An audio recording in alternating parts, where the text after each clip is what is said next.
Hello po mga kababayan, kamusta po kayong lahat? And once again, welcome back to another episode of Simply Talkies Vlog, your underrated vlogger.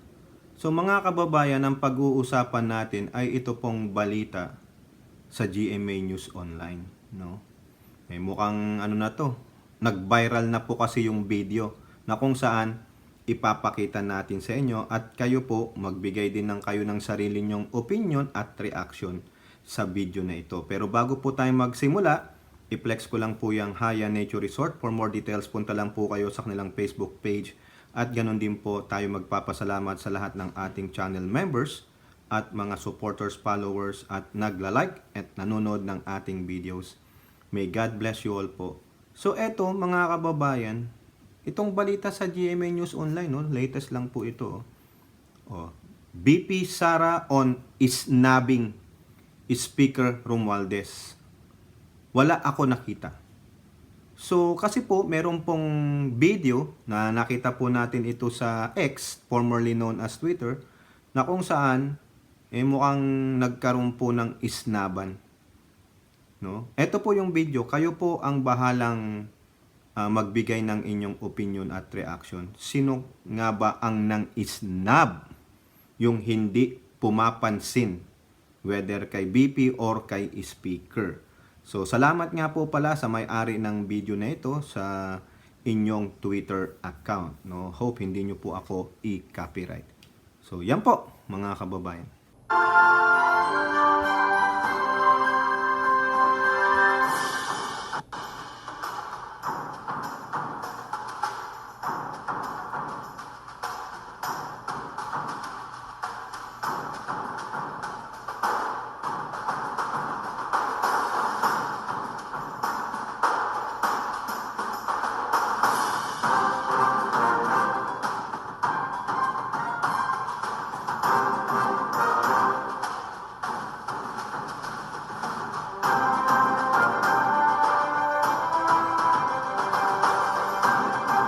So yan, no? Nakita nyo, it is a short video lang, 39 seconds. So sa simula, nakatayo na si Martin, dumaan si Sara. Parang sa akin lang pong palagay ha, sa aking opinion, ako ang magbibigay ng opinion. Mukhang handa namang makipagkamay si Martin, pero mukhang hindi po siya nakita ni BP Sara Duterte. Nilagpasan lang po siya at nakipagkamay, nakipag-handshake sa ibang mga opisyales na nandun doon, and almost doon sa the end of the video habang inaantay nila si Pangulong Bongbong Marcos, si Ninong, na umalis dahil may kausap pa, ayun, naging magkatabi pa sila. No? They are just in the same line. No? They are perpendicular to each other. Pero, wapakils. Ewan ko kung sinong nang isnab dyan o nang bastos. No? So, sa aking pong opinion, alam naman ng taong bayan na meron silang sigalot. Pero mostly, no, sa akin ding opinion, mukhang namemersonal naman yata si BP Sara Duterte. Wag naman po sanang magagalit ang mga Duterte natik sa akin, ano? Pero yun po yung aking opinion. Nung simula, no, siguro sabi niya kay Martin, sino ka ba? Ay ako ang second highest leader of the land. Speaker ka lang. Pang-port ako. At siguro iniisip din ni BP Sara, akala ko ba kakampi kita? Nakipagbati na nga ako sa iyo nung una, pero kinampihan mo pa rin yung Makabayan Black. Di mo man lang ako sinuportahan. Pero ikaw na rin naman nagsabi, no? I leave it to the ng Congress, yung iyong CIF. Tapos ngayon, nagtatampo siya. Nung makita nyo naman, no, sa akin ding opinion, sana hindi kayo magagalit, no? Very immature yan. Sabi nyo nang hindi siya nakikipagplastikan, but to be civil, no, in the face of sa mga madlang people sa public, sana kung inabot mo na lang, kung plastikan rin lang naman, inabot mo na. Di po ba? Sa bagay, siguro mahilig siya sa mga monarch, ng mga yung family drama. Look at yung mga monarchs diyan, di ba? Siyempre, for plastikan, para sabing walang rip. Sige, attend tayo, pero walang pansinan. Ganyan lang po. No? Sabi po ng mga na sa kampo ni Sara, yan ang totoong leader. Hindi namamansin. Pinapakita kung galit siya. O, ganun po yun. Pero sa kampo naman ni Martin, no, it is very immature. Childish yung nangyayari. Di po ba? O, eto, anong sabi niya? No? On isnabbing, kasi yan yung sabi sa title. Inisnab niya si Speaker Romualdez. Kitang-kita naman, nakatayo doon. Handa nga makipagkamay yung mama, ang laki-laking mama. 6-footer yun, ayan laki pa. O tas dumaan lang siya, parang wala. Para po siyang kabayong nakaganon, no? Nakapiring. Pasensya naman sa mga Duterte natics. O di sana kung pakitang tao na lang, kamayan mo. Even though meron kayong personal na alitan. Pero doon yung makikita yung immaturity. Talagang pinapakita niyang galit siya, no? O ito ang tanong. Example ba yan? Does she set an example mostly to the young ones? Remember, you're a DepEd secretary. Ano ang nakita niya nung sinabing hindi niya pa daw po nakikita yung viral video? Wala ako nakita. No? Vice President Sara Duterte declined to comment on the supposed nabbing incident with Speaker Martin at Villamor Air Base in Pasay City. No, alam naman natin na si Speaker are part ng delegation, no? In the video, Duterte was seen walking past Romualdez to shake the hands of an official. Oh, hindi ko nakita. Hindi ko nakita yung nasa social media. Hindi ako makakomment. Wala ako nakita. O syempre, avoidance. No? Yan ang maganda. I-avoid mo na lang para hindi ka masaktan dun sa ginawa mo. Kayo po ba? Palagay ninyo. Tama po ba yung ginawa ng Vice President na inignore niya kung sino man po yung mga nandoon sa upuan na yun? Yung ba yung magiging isang example para sa mga kabataan? O kung kayo okay lang, di okay lang, yan lang nagpapakitang hindi siya plastic. Well, there is a time for that. There is a place for that. Parang feeling niya siya na ang yung pinaka-importanteng tao sa mundo. Ha? O ito, baka mabigla kayo. O dito po, sa X account ng Impact Leadership. Wala akong nakita. Vice President Sara Duterte, who recently launched a children's book teaching the values of friendship and kindness, declined to comment about a circulating video in which she appears to be snubbing House Speaker Martin Romualdez at the Villamor Air Base. Di po ba? Tama, mali. O eto po, mga kababayan, yung libro na nilaunch niya, yung sinasabi ng Impact Leadership para ma-verify natin kung totoo man tong sinasabi rin ng Impact Leadership. O ayan po. VP Sara launches own children's book about friendship. Publish lang ito, November 21. Vice President and Education Secretary Sara Duterte on Tuesday launched a children's book that she authored which promotes the value of true friendship and kindness. Okay? During the celebration of the 2023 Pambansang Araw ng Pagbasa at the Esteban Abada Elementary School in Quezon City, Duterte said she wanted to write a story which she could share and read to students herself. The result is the book Isang Kaibigan that tells the story of an owl who lost his bird friends when a storm damaged his home. Amid his desolation, a friendly parrot offered to help the owl rebuild his nest, proving that true friends never leave in times of need. Meron isang ibon at marami siyang kaibigan. Meron nangyaring uno sa buhay niya at nawala lahat ng mga kaibigan niya. Akala niya nawala lahat pero merong isa na bumalik at tumulong sa kanya. Yun ang lesson doon sa libro. O, di po ba? Yung friendship and kindness. O, you are the second highest leader in the land. You should set an example not only doon sa mga umiidolo sa'yo, but to the whole nation and to the international community.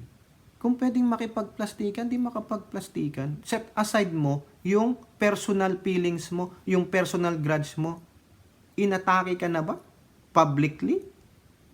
Nung speaker? Wala daw po siyang nakita na video. O ayan. Ito. O ayan. Makikita mo na yung ginawa mo nilagpasan mo. Di po ba? Sabi natin, maging halimbawa tayo, lalo na sa mga kabataan. Political figure pa man din. Vice President ka ng bansa. Pero ganyan ka palang mag-aasta. No? Talagang personalan. Ganun po ba? Kung ganun din naman pala, wag ka nang pumasok sa politika. Hindi po maganda. Dahil ikaw ay namemersonal. Hindi mo kayang ihiwalay ang political bickering o political issues sa pagiging personal issues. Di po ba? Kung ano man yung nangyari sa inyo dyan sa Congress, there is about politics. Pero sa'yo, yung pala pinipersonal mo. Tapos sasabihin mo, hindi mo napanood, imposible. No? That is an alibi. That is a stupid alibi para sa akin. I don't think so. Na hindi niya yan napanood, mga kababayan. Di po ba? You have written a book, isa pang patama yan. Marami siyang kaibigan, pero pagdating ng unos, iniwan siya. O yun. Di po ba? Pero nandun pa rin yung kindness. O ikaw, meron ka ba nung kindness? To show kindness, maski na sa kaaway mo? Paggamit-gamit ka ng it's in God's plan. Nagbanggit ka ng pangalan ng Diyos, pero hindi mo sinasapuso at ginagawa yung sinabi ng Diyos. Love your enemies. Show kindness to those who do wrong to you. And forgive your brother 70 times 7 kung nagkamali man sila. So hindi pala mo alam yung mga yon. Basta ang alam mo lang, it's all in God's plan. Pero yung bahagi ng turo ng aral ng Diyos, ayaw mong isakatuparan sa buhay mo. Di ba selfish yan? Yung si Martin, no? Mukhang ang aabot ng kamay, napigilan na lang. Tignan nyo yung video. Iniwasan talaga siya Dumiretso Para pong tagkabayo talaga na nakatakip na kaganon. At saka yan, planado niya na yan. Alam niyang makikita niya si Martin niya, imposibleng wala doon si Martin dahil laging kabuntot yan ng presidente sa mga lakad niya. Alam niya yan. O dito lang nagpapakita, mga kababayan, pasensya naman, yung pagiging political immature niya. Minimix niya yung personal feelings niya sa political, mga political na bickering o whatever. No? Truly immature. Sabi nga nila, talagang matapang yan, matigas nga ulo, sinusuway ang tatay, pero there's a time for that. There is a time for that. So, ngayon, there is an example, sabi nga nila, siya ang isa sa nanay ng bayan, so therefore, yung mga bata, okay lang. Okay lang na hindi mamansin, okay lang na isnabin, no? Pag galit ka sa taong yun, huwag kang magpatawad, no? Kumbaga, okay lang na maging narcissistic, no? Kasi, yan din naman ang pinakita ng Vice President natin, no? Si Sara Duterte. Hindi nga siya marunong makibati. Binabati niya lang yung gusto niyang batiin. Hindi po siya friendly. Hindi po siya totoong kind. Kasi isnabera. Di po ba? Napag-uusapan naman yan Ba't di nyo nalang pag-usapan kaysa pinapakita nyo pang truly evident na ganyan ang ugali mo? In public pa? Di po ba? Masakit tignan, mga kababayan. Pag nakita po yan sa international community, o ano na?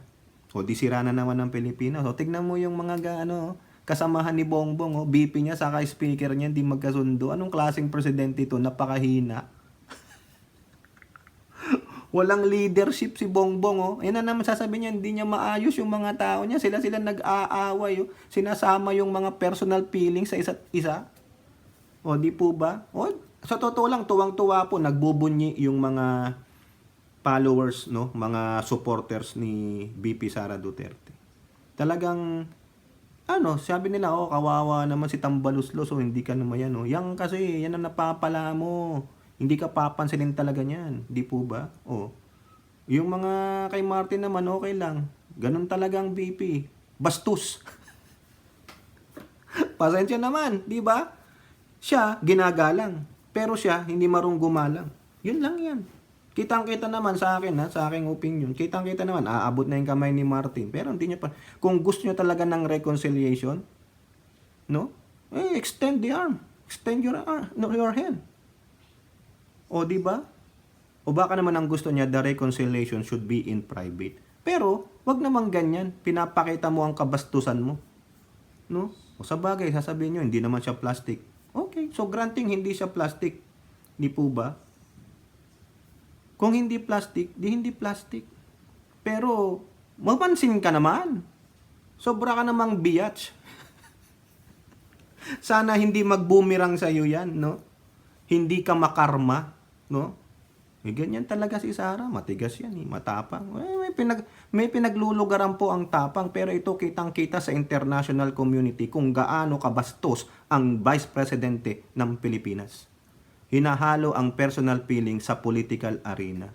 So, hindi pwede yung ganong leader. O, sa yun lang po yung sa aking opinion. Magalit na kayong magalit kayo, pero nakakabastos po eh. No? Kumbaga, hindi naturuan ng tamang asal ng magulang. Tanong lang, huwag kayo magagalit sa akin. O kayo po, ano pong inyong masasabi? Comment down below. And don't forget to like and share. Hope to see you on the next videos. Bye-bye. God bless.